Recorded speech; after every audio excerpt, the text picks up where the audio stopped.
Okay, welcome everyone to Politics at Home with Holmes.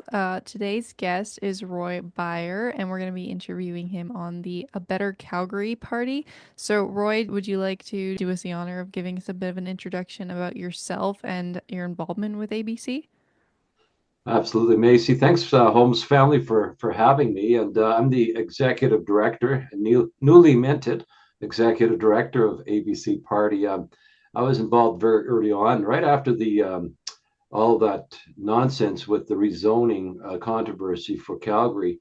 A lot of us were so upset with what happened, and we formulated a committee to create a political party for the purpose of making sure next election, which is also this upcoming October, that we instead of running dozens of candidates for mayor, for example, we narrow it down to one, right? So the way any political party needs to have a system by which we have good people who feel they're called or feel compelled to run to be for example, a council member in Ward. I think you guys are down there in Ward 14. Hmm. You want to have ideally good people who are running against each other, and then you have narrow the field through a nomination process, like every other political party.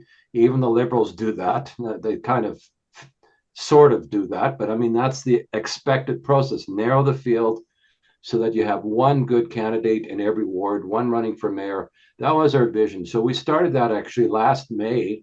And by June, we had a founding convention or a founding event where we introduced ourselves to the city. And I believe all of you, all three of you were there as well, trying to put this idea in front of the city that we're going to have a political party. Let's do it right. And we wanted to be a center right party that would attract a wide spectrum of candidates and create a mechanism by which we can put a good number of people in front of the citizens of Calgary to vote a council that is common sense and decent and running the city the way it needs to run.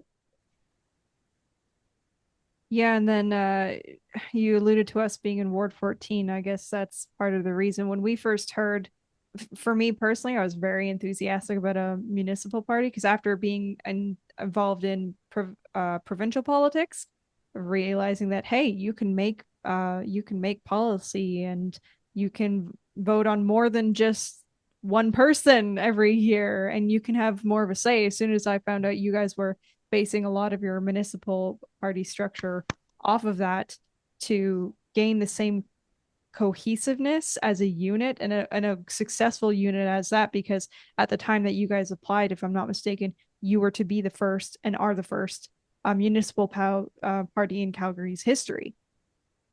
Yeah, we definitely came out the gate first, and we definitely not just came out the gate first. All the people that are prominent within council that we would consider to be center right council members, we were reaching out to them, letting them know what we're doing. We're not doing this for us. We're doing it for the city, and wanting to create a party environment that they would be comfortable with. And so, even if you remember the last election, I don't know if you remember the various candidates. It was Jeff Davison and Farkas and others, and the key people on our committee for forming the party. We had people that were tied into all those campaigns. We all experienced the same pain, raising huge amount of money, running good candidates against each other, but because the other side was organized, Calgary's Future, they narrowed it to one mayoral candidate, and every ward one ward candidate. They put all their money, all their resources, all their volunteers behind one in each ward, one mayoral candidate, and they won. Of course, that's how Gondak got elected. It was not any magic there. It was just Mm-hmm. discipline on the left. Calgary's Future is actually run, organized by the public sector unions. If you think about that, the public sector unions call themselves Calgary's Future. It sounds like a fancy name, but their interests were represented in their slate of names that they selected. All their money went into that. And so we looked at that and said, well, on the right, it's a little bit trickier with us conservatives because we're more like herding cats. You can't tell people what to do on the right. And that's why we felt a political party system where there's nomination process by which we narrow the field is the only mechanism that's going to work for us conservatives. We don't do well with being told what to do. We do well with an open, transparent process where people hear from the various candidates and then vote on who they like best, narrow the field. And so, I see that works federally, works provincially. It's always, it's less than perfect. I think Winston Churchill said democracy is a terrible system of government, but it's the best we have. And that's exactly why we decided we need to get us started here to do the same thing for the city of Calgary. So is there an example, like just when you talk about the slate that Jody Gondek, was in and under, do we know exactly how many of that slate actually made it into city council, just to give the viewers an idea of actually like what was the outcome, right? So they went and did this thing. We know of Gondek, and then there's that playful line that was going around the city for various reasons, right from like even in the COVID times of like Jody Gondek and the Hateful Eight. But given how many members are on a city council for education purposes and how many from that slate made it? Good question. And there's a total in city council of 15, one mayor and 14 council members. And they Yeah, got one per nine of ward. the 15. So, so 14 wards, 14 council members Mhm. did the math. They had a healthy win. And not only when they won with the mayor and with eight of the 14 council members, what ended up happening is some of the council members that ran as being conservatives suddenly decided to jump ship and join with Gondak. So you have people like, Sonia Sharp, for example, who ran as a conservative, or Terry Wong in my ward, Ward 7, great, good people, but suddenly they became allies of Gondak working with her, right? So that with the climate change emergency vote, there's an embarrassing number of people that voted in favor of that. It's Mm. terrible because nobody campaigned on this climate emergency nonsense. This has nothing to do with running city council, and yet the mayor, the day after she declared this climate change emergency, and so she had the numbers to win and control council, and some of them on the other side who you expect at least be a voice for conservatives, they abandoned ship at least in the initial year or two. They allied themselves with Mayor Gondak, which is very unfortunate. But that's the net effect of winning an election the way Mayor Gondak did. She did very, very well, being very well organized, and we have to match that on the right. I say center right. We're not, again. Terry Wong would be more a centrist. We want a party that's big enough for a wide spectrum of people who believe in common sense principles of running a city and making sure a city gets back to the basics.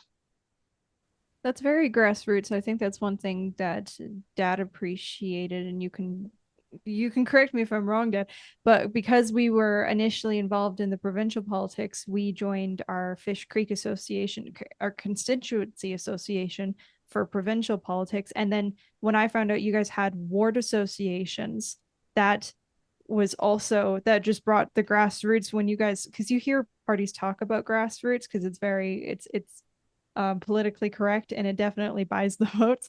But to actually see from your guys' founding convention, you guys were making those ward associations. When you guys talk about really not wanting to split the vote and really looking at the candidates that follow what the people want, it shows with how involved you guys tried to get the ward associations right off the get-go. And even this bypass vote that is going to be coming out, because initially the interview me and MayCee did with Carrie, we weren't an official party yet, so there was no nominations contest, there was none of that. But then as things are, luckily we got the signatures thanks to a lot of good volunteers in the ABC party, emails after calls after car rides. um, this bypass vote is starting to come out, which I'll have you talk about, Roy, because even that, each ward gets a vote on having a bypass vote, which is so grassroots to me. But Dad, if you wanted to comment on the whole ward thing. No, I had just as much of an excitement as you did. I mean, for us, when the family decided to start participating, what had happened, you're looking at, like we had alluded to earlier with, okay, so we get this, the slate comes in and it makes a decision And that led to what happened with the zoning plebiscite, if you want to even call it that, because we get this huge participation, and you literally watch them vote it down when unanimously it was the interest of the people that took the time to participate, which that's grassroots. The grass, like the whole term grassroots is what do you get? You get lots of grass. That means lots of people. It spreads out all over the territory because we come from the earth, right? So you get all these people that actually show up to do a thing, and then they basically, for lack of a better way of saying it, kind of get flipped the bird, and they just moved along with an agenda. And that's what concerns me about the Yeah. slate dynamic, is that, well, then you get this like party whip and party lines and this right versus left dichotomy, when grassroots is really about what we all have in common as a multitude of individuals that are sharing a space and living in a city of Calgary, which has been home for us for a long time. So we went from provincial, politics and being involved, but understanding like this is also one of the best ways to also help in our own backyard, and hopefully we maybe even try to help us get away from a lot of the left versus right thinking, and structure the principles of, well, what is it that you're looking for from your city, and really what is the responsibility of these individuals, because a slate and an agenda really seem to be all over our current city council. And the nice thing about these wards and the individuals that are going to get their say through ABC membership and even the bypass, which we're going to let you go on, I just find that this is, because this is unique, right? This is the first time in Calgary's history that we've had the opportunity for a municipal party. Yeah, totally. And again, the impetus was coming out of the recall Gondak situation, and the people that were so upset with the decisions our mayor was making, the paper bag controversy, that can go on, but the blanket rezoning was the thing that got people probably at that point. They're not even listening to us. They don't care at all what we, the people, think.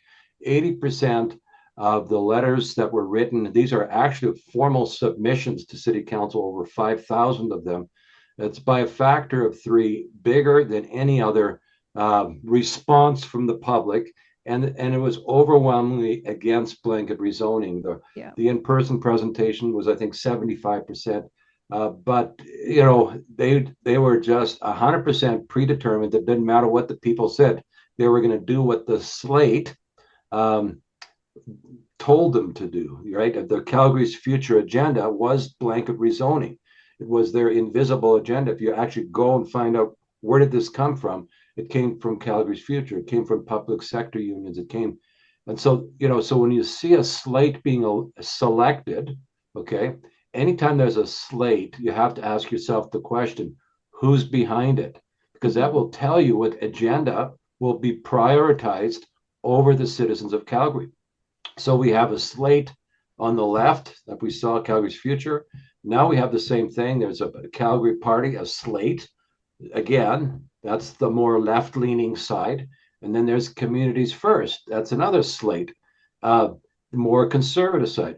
And the thing I tell people, like, any slate is a bad idea. There's a private small circle of people who self-select and decide who's going to represent each ward. It's the opposite of grassroots. Yeah. It's the opposite of what Calgary right now is hungry for, looking for. They're looking for city council members who will respect and listen to the voice of the citizens. We need to reverse blanket rezoning. But more importantly than any policy, we need an attitude that says what the people want, what the people are asking for matters more than anybody else. The citizens of Calgary, their voice needs to prevail. So we reject any slate, whether it's conservative slate or a liberal slate. The idea of a slate is just something that we must reject. We need something that is transparent and open and democratic. And I believe that's exactly what ABC Party is. And we're inviting people to participate to make this work. It's the only way that we're going to finally, as citizens of Calgary, get control of what happens at City Hall. Something that I think is interesting, and you can go on to talk about it, is the bypass vote, because I think that It's a cool concept for even me because I think that it gives people the opportunity to also pay more attention. Because now what you're doing is a bit of a, instead of just go ahead and vote for whoever you want to vote for the candidate selection, it's like, here's the person, and you don't really, you might not have to do much research, so you're just gonna vote for that. But no, it's actually, do we want to let ABC's candidate step forward, or do we want to step back for so and so? And then that has to ask the question, well, who is so and so? So I'm like, oh, okay, look, you have to do more of your due diligence in order to actually understand what your decision's going to be, and that's why you can go on to explain what that is and why I'm Sure. excited about it. Early on, when we first started putting together the bylaws of the party, one of the concepts we came in, the reason was because we're transitioning from a non-party system to a party system. And that transition is awkward. There's certain incumbents, and I won't name names, but you'll know who they are, that are well liked by conservatives, by citizens, by grassroots to say that's a really decent person. That person does not need a party. They could run again and they'll probably win, right? But but as we're transitioning from what we have, a non-party system to a party system, we needed to find something that respected the contribution of these individuals. And so we came up with this idea of a bypass vote. But we had to make it for all 14 ward members. We couldn't be selective, right? We couldn't say, Yeah. well, we sort of like this person or that person, and we'll do a bypass there. So the bypass vote basically is asking the opinion of the members of the party. Are you are you okay with the current incumbent that you have, or would you like us to run somebody to replace that person? So yes vote is I'm okay with that person, and then no is I want to replace that person with a nomination. We got to find somebody else, right? So we know that in most instances the vote's going to be a no. In a few instances it's going to be yes, but this is the key point. It's not my opinion that matters, other than in Ward 7. In Ward 7, I live in Ward 7, so I get a vote. And you Right? guys, you get 3 votes over there. The Holmes family, I think you guys get 6 or 7 votes. I don't know how many. But in Ward 14, you get to decide whether your current incumbent is worthy of being supported to run again or should be replaced. And this does several things for us. It allows us to not run a candidate against certain of the council members that have done a good job or a very good job, and it also demonstrates that we are truly a party where It the does. members have the ultimate say, not Roy Hmm. Beyer, not some small circle of people who think they're brilliant. It's actually the members. And I believe they're going to get it more right, more consistently, because I trust the members in various wards to know and understand how well their council member has done in the context of you know the, their particular location. So Ward 7 is very Right. different than Ward 14, Mm. and the voting patterns of people are different. The priorities are different, and so we want to make sure whether it's 3 or 4 of the incumbents will probably get a yes vote. That still means that most of them need to be replaced, and then it allows us to now focus our energies on those places where we need to find good candidates to replace the ones that have not done so well. So we don't want to waste resources running against a good incumbent, right? So it's common sense. It's allowing the people to speak, and it's really again highlighting the fact that we're community oriented. Ward 14 members will decide about Ward 14, no one else. What would be an example of where there's that type of alignment? Because there's a reverse correlation that actually kind of works as well. Individuals that are in, say, principled positions under a conservative value that the ABC party would like to frame itself, they might not come under the party sort of banner, if you will, or the umbrella, but they demonstrate the qualities. So how does ABC align itself with those types of individuals then to get that information to its members, so that way the members can do their research and their follow-up? On the bypass vote, we're encouraging members and even ward associations, like a ward association can send out a recommendation to the members in their ward as to whether you should vote yes or no, right? So, and then hopefully highlight the reasons, because it's part of this is education, right? So It might be a nice guy in Ward whatever 12, I mean, relatively a nice guy if you met Evans, but his voting record is wrong on everything, right? Just right down the line. So you need to get past, is he a nice guy or she a nice person, and get to what are the points of principles, the reason why this person needs to be replaced. So the ward associations will educate people if they want. Hopefully all the ward associations will be active on this point. I, as the executive director, will be working with our board of directors to highlight the mayor and her voting patterns, right? I mean, I know it's purely symbolic, the vote on the mayor, but we will vote as to whether or not to run a candidate against her. And I mean, it doesn't matter the fact that we know that our members will vote no to not give her a bypass, which is yes to replace her. So the vote, the question will be very clear. You don't have to worry about the confusion. But the point is, again, it's very important for people to do the research, and hopefully every ward association will then educate their members within their ward as to the voting pattern of their council, their incumbent, and recommend a yes or no change on a vote on that basis.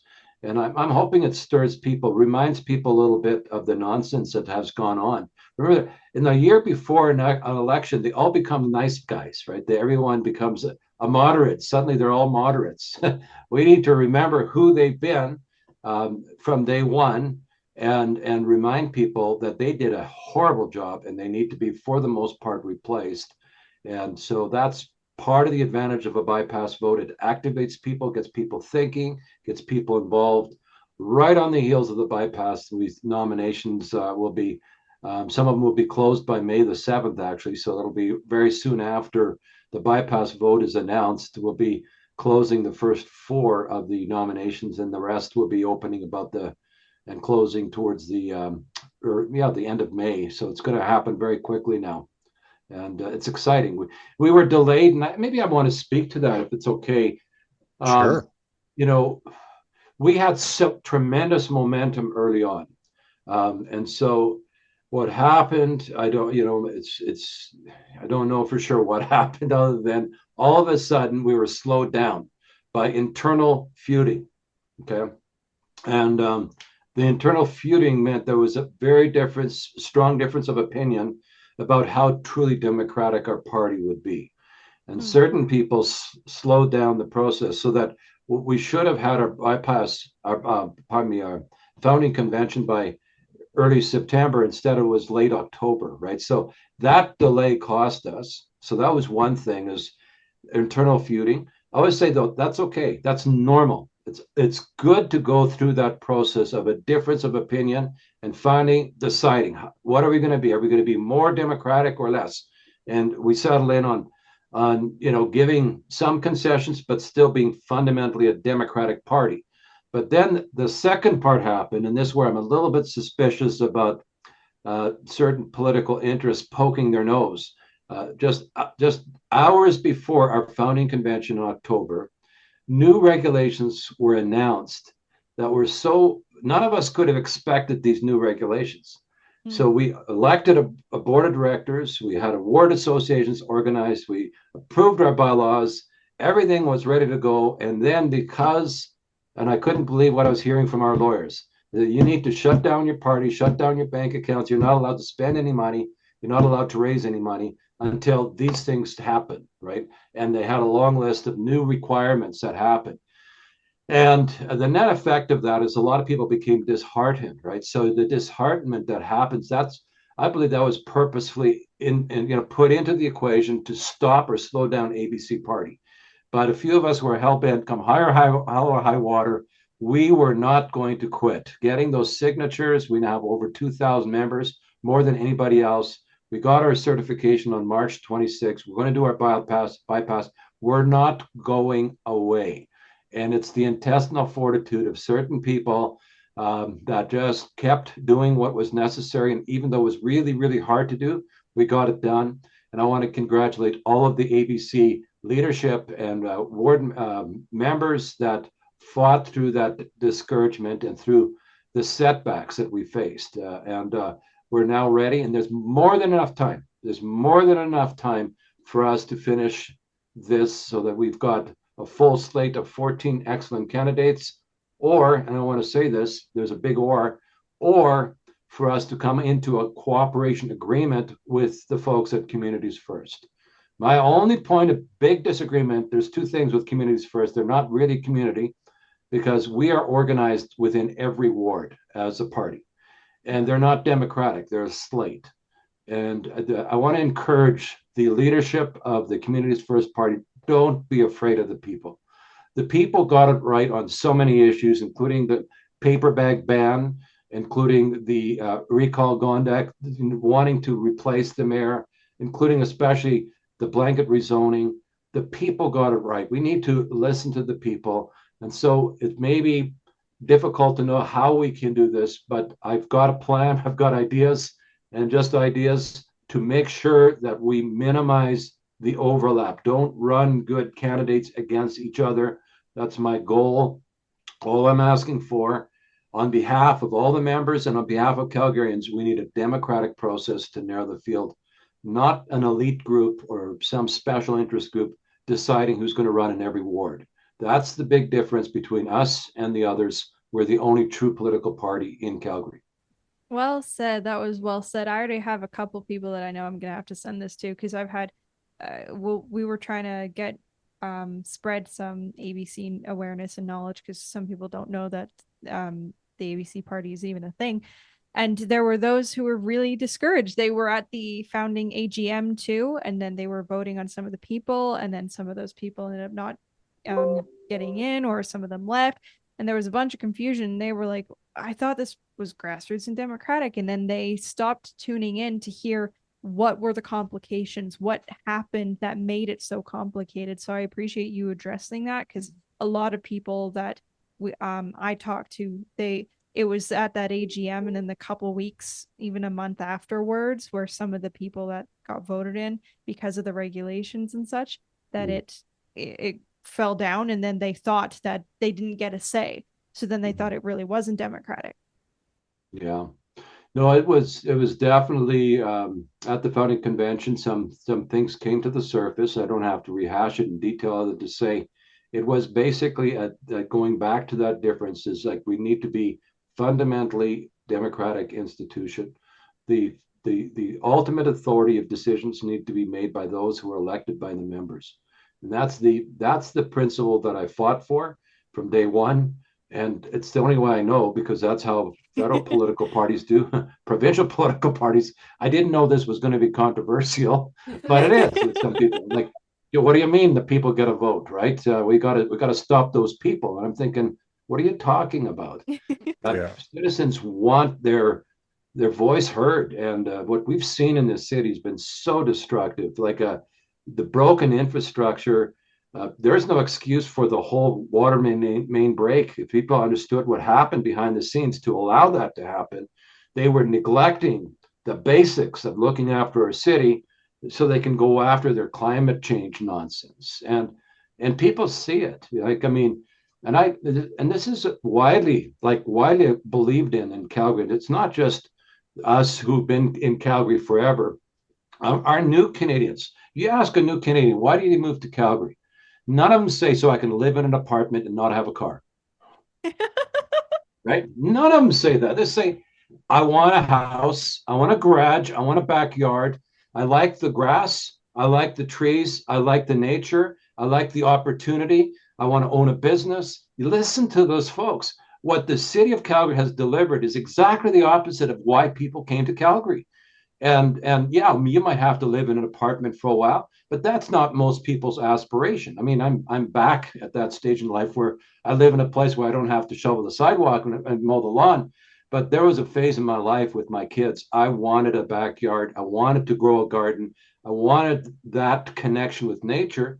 And most people coming from every part of the world, that's what they want. So we need to understand that's the broad base of citizens of Calgary believe in the basics of what we as a party stand for, those basic principles. So what are some of the tools that ABC as a party offering in the education front to help citizens go somewhere to find this information, such as voting slates of previous candidates, so that when they do have to make a decision about, well, okay, it's like hockey, right? Everybody says, yeah, all the guys in hockey, they're nice guys, but okay, you don't need nice guys on the ice. You need merit. It's a meritocracy. You need competent people on the ice. Right. So what tools do we have available as an education for those who are going to listen to this that we'd like to share with not just the party, so they can share with friends and family as well? Yeah, I mean, where we're going as a party is like right now we've have our founding principles, so we don't actually have policy on things like blanket rezoning, but our candidates will. So as soon as we have the first group of candidates that are nominated and selected, they will start as a team putting together a platform on policy. And then that starts coming onto our party. So our party will not just have principles, but the things that we as a party stand for, right? And the reason why this is so important is because if you think about like a provincial election, you guys would be the exception to this, but for most people, when they go vote in Fish Creek, Calgary Fish Creek, where you guys are, when they go on election day to vote, they're not, they may not even know the name of the person running in Calgary Fish Creek, right? But they're voting for the United Conservative or for the NDP. So True. What happens is that you don't have dozens of people running against each other. You basically narrowed it down to two, one of two people, and it makes it easy for everyone to know, what does the UCP party stand for? What does the NDP party stand for? And so that's where the education comes from. The platform of the party, the leader starts articulating what they stand for.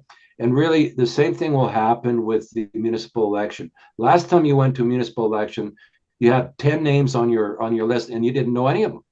You didn't know what they stood for. When they went to their door, they asked you a few questions. If they knew you were a conservative, they told you, well, I'm a conservative. They asked you if they knew you're NDP, now they're an NDP. They could be mush and get away with it just with personality. That's how they win. This is going to be different now because these are people that are elected and start articulating policy platform. It'll make it easier for the average person in the city to say, okay, the candidate for A Better Calgary party, you can see what they stand for. They're more on the conservative, on the center-right spectrum. That's what I believe. And they'll be able to find out in detail what that stands for. Excellent. Yeah. Unapologetic about where it is that you believe that you stand. Let the people decide. Yeah, that's exactly. The one thing that we heard feedback from even on our board, because we're on the board for Ward 13. And some people are like, well, where's the policies? What platform are they standing for? It's like, well, the party doesn't make policy. They're leaving that we have principles. See, these are principles, and these ones people can go over in the interview we did with Carrie George as we went through a good chunk of the site. But all the candidates subscribe to those principles, and then from there on, the individuals get to make the policies, that's why we need us plebs to get educated on our candidates so we can support the principles that and all the policies that individual candidates will go for, and that really keeps it individualistic there to prevent what you and Carrie and Dad all alluded to, which is this party whip and things like that. Just prevent stuff like that. Yeah, and then the thing that's we're very hopefully very soon going to have a mayoral candidate, and it's a little bit different than provincial or federal politics because the mayor cannot dictate to the council members how they vote. There is no party whip, right? So it still will always still give more autonomy or freedom to the individual council members, but still in a big picture way, you want a team that are running for a vision for the city of Calgary. So if we were to have a mayoral candidate, and we're hoping to have one soon, we want to make sure that that mayoral candidate works with the council members as a team to formulate the detail of policy, as long as it's aligned with the principles of our party, right? So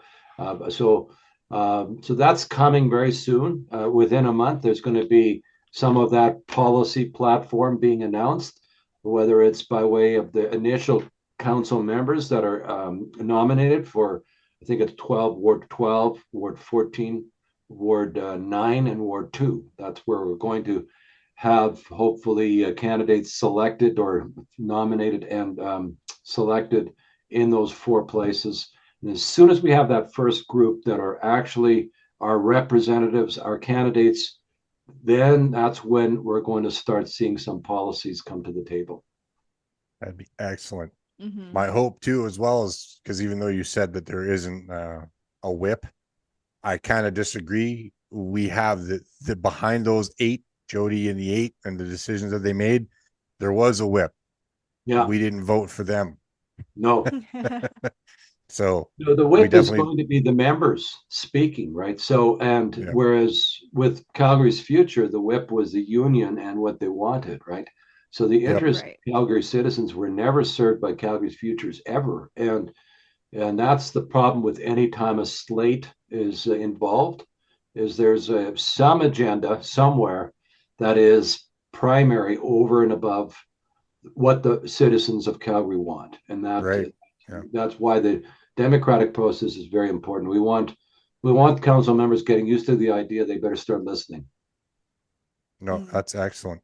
Key bono. It's a question that has to be asked even by the people that are going to be responsible citizens. You've got to Yes. start asking who's going to benefit from the voting decision and why it goes that way. Why do they want to just override your input? Because there has to be an incentive to do that, because most human beings like to consider themselves to be reasonable. So then why did we have a city council that acted so unreasonably? And that's a puzzle that still yet has to be The solved in book many for that is going facets. to be written. We know there's something behind the scenes besides just Calgary's future and the pressure they put on. There's Right. probably some big money, big incentives behind the scenes, and the corruption that goes with politics. I know that that's the most disheartening thing for good people. They say I want to get involved with politics. It's all corrupt. Yeah, you're right. It's almost all corrupt. Every kindergarten is disorganized. It's like, Oh. but we need to do our best to bring some semblance of order into the kindergarten, and that's what we're doing as regular citizens. The excuse is always there because the corruption is always there. But we have to overwhelm the corruption with good people getting involved. I use the analogy of how to a dead pond, a dead slough stinks and it's full of filth. And the best answer to that is to pour enough fresh water into it that it starts flushing, right? So water in, water out. A fresh lake always has water in and water out. And you've got to flush out the corruption with good people, with grassroots, with regular folks, not being afraid to be involved. And it's starting to happen in Alberta in a pretty big way, which is encouraging. And I hope that this spillover happens into municipal politics as well. Oh, one last thing I think I want to add to that because that was really well put is for even our ward, like Ward 14, and people who decided that they were going to try and get onto the board because we are a part of it as well, but they got disheartened and now they kind of are they're absent for encouraging those to kind of come back in and be that fresh water that you're alluding to. It's if you got disheartened because you didn't know what was going on, then it's your job to try and figure out what's going on. So then we were still having the board meetings, and every time we showed up to the board meetings, we would ask our president, and if he didn't know, he would ask someone in the higher ups. And we even got the chance to call you, Roy, on speakerphone in our last meeting, so that way you could clarify some of what we've been just talking about for quite a while. So it's like there's still ways for you to try and figure it out. And I think that by being that fresh water and just getting involved, that would have been your best solution other than just becoming disheartened. Because if you're genuinely serious about caring about the city of Calgary and you as a Calgarian and the fellow citizens in your life, then it's like that's how you would show it by demonstration. So I think that that is what I would encourage people to do is like don't be afraid. Come back onto the boards.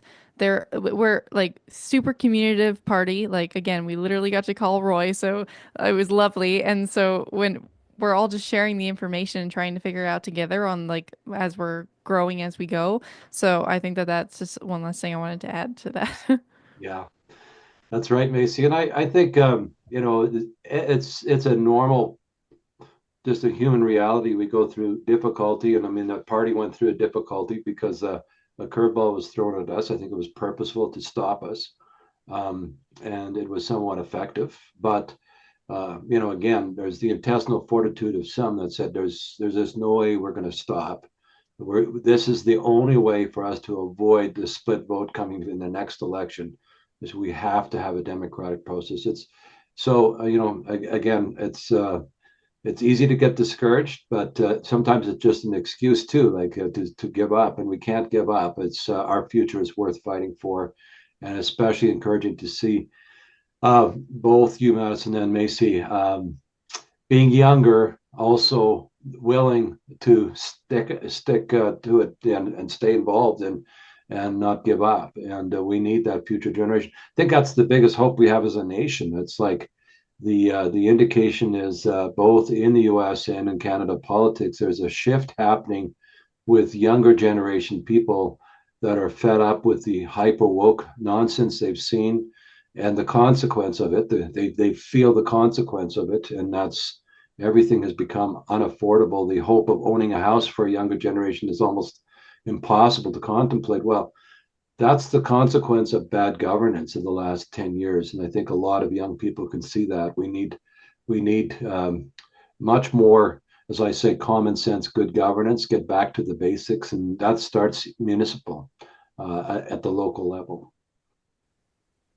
Amen. Well put.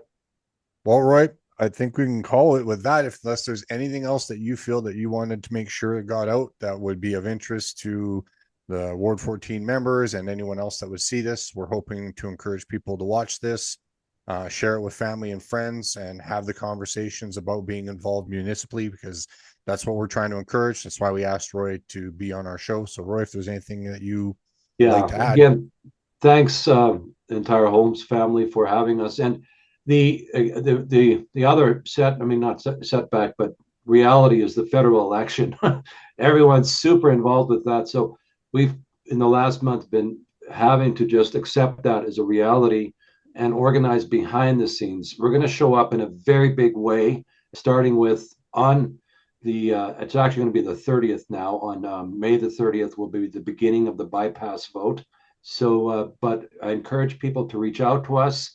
We want to activate every part of this city as soon as possible. And we're having this week and alone, I'm having 2 meetings with 2 ward associations, and their incumbent candidates, their incumbent ward members are worried about ABC Party. So that's pretty cool. That is cool. Yeah, they're feeling what's possible if we get activated. And it's just a matter of us deciding to be active. So I encourage everyone to do that. Excellent. Okay. Thanks very much. Close it up there, Maddie, and we'll go from there.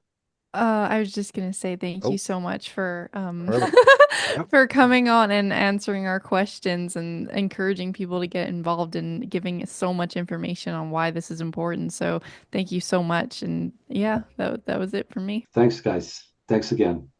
Yeah. God bless. Thank you for joining us at Politics at Home with Holmes. Yes.